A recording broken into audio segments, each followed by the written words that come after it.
भी है जो बंद भविष्य के दरवाजे खोल देती है। कहने की जरूरत नहीं है मेरे प्यारे साथियों, आपने हमने मिलकर के खूब मेहनत की है और मेहनत की वजह से ही हम सब अपने अपने निर्धारित मकाम तक पहुंचेंगे। अगर मैंने मेहनत करके टीचिंग चुनी है तो मुझे जो लक्ष्य निर्धारित करने हैं वो प्राप्त होंगे। आपने मेहनत करके एग्जाम क्रैक करने की सोची है तो आप अपने एग्जामिनेशन में सफल होंगे। मतलब कहना का केवल इतना है कि जो इन सब चीजों की कुंजी है वो मेहनत है, और मेहनत इंसान से बलिदान मांगती है। वो डायलॉग है ना सेक्रेड गेम्स का, बलिदान। भाई साहब, ये बलिदान मांगती है किस चीज का?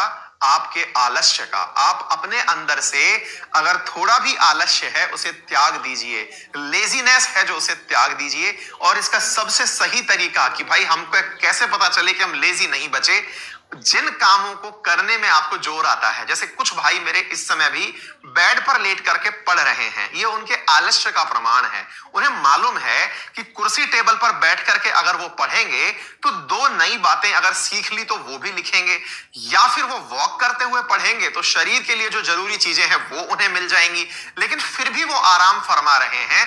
ये आपका आलस्य है। तोड़ दीजिए इस बंधन को, उठ जाइए, बैठ जाइए चेयर टेबल पर और पढ़ना प्रारंभ करिए। इन चीजों को, छोटे छोटे चीजों को आप नोटिस करना प्रारंभ करिए।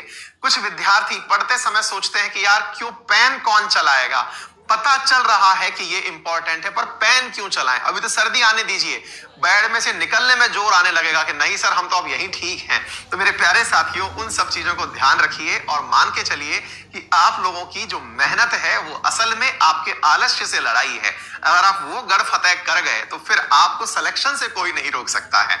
जिस तरफ आप जाना चाहते हैं डेफिनेटली आप पहुंच जाएंगे। तो चलिए इसी लाइटर नोट के साथ में क्लास को शुरू